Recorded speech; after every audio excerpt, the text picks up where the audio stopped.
আসসালামু আলাইকুম ভিউয়ার্স। পথে ঘাটে কিংবা রাস্তায় ঝালমুড়ি মামারা মুড়ি মাখানোর জন্য এক ধরনের বিশেষ মশলা ব্যবহার করে থাকে। আজকে আমি এই মশলার রেসিপিটি আপনাদের বানিয়ে দেখাবো। তো এখানে আমি একটা বাটিতে প্রথমে শুকনো উপকরণগুলো নিয়ে নিচ্ছি 1 টেবিল চামচ হলুদের গুঁড়া, হাফ টেবিল চামচ মরিচের গুঁড়া আর 1 টেবিল চামচ জিরা গুঁড়া। দিয়ে দিচ্ছি স্বাদ মতো লবণ।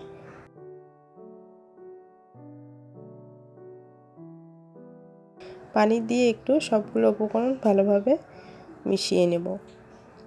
অল্প অল্প করে পানি দেব আর সবগুলো শুকনো উপকরণ একসাথে মিশিয়ে নেব।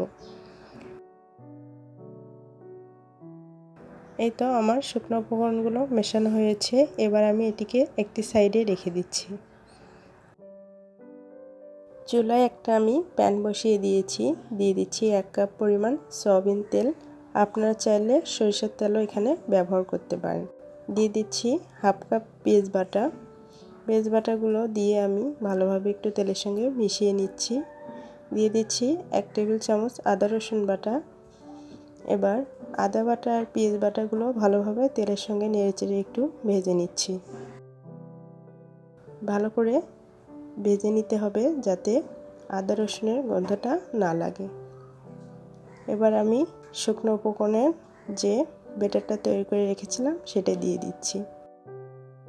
এবার সব কিছু নেড়েচেড়ে ভালোভাবে আমি কষিয়ে নেব। এখানে অনবরত নেড়েচেড়ে মশলাগুলো কষিয়ে নিতে হবে। কষাতে কষাতে দেখবেন মশলা থেকে তেলটা ছেড়ে দিয়েছে।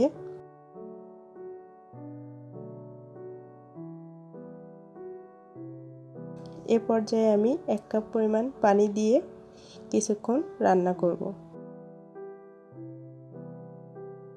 ফিরে আসলাম কিছুক্ষণ পর। এবার মশলাটা আমি আবার একটু নেড়েচেড়ে দিচ্ছি। দিয়ে দিচ্ছি 1 টেবিল চামচ ভাজা জিরা গুঁড়া। এবার জিরা গুঁড়া দিয়ে আমি আবারও ভালোভাবে নেড়েচেড়ে কষিয়ে নিচ্ছি। দেখতেই পাচ্ছেন সম্পূর্ণ মশলাটা তেল ছেড়ে দিয়েছে। মশলাটার নিচে আস্তরণ পড়ছে, তেলটা উপরে ভেসে উঠেছে। এ পর্যায়ে বুঝতে হবে মশলাটা সম্পূর্ণ রেডি হয়েছে। এই তো তৈরি হয়ে গেল ঝালমুড়ির মশলা। এই মশলাতে কোনো ধরনের পানি না থাকায় একটি এয়ারটাইট বক্সে রেখে আপনারা চাইলে 1 মাস সংরক্ষণ করতে পারেন। যদি আমার এই রেসিপিটি ভালো লেগে থাকে তাহলে অবশ্যই চ্যানেলটি সাবস্ক্রাইব করবেন। নতুন রেসিপি পাওয়ার জন্য অবশ্যই বেল আইকনটি প্রেস করে রাখুন। আজ এ পর্যন্তই। আল্লাহ হাফেজ।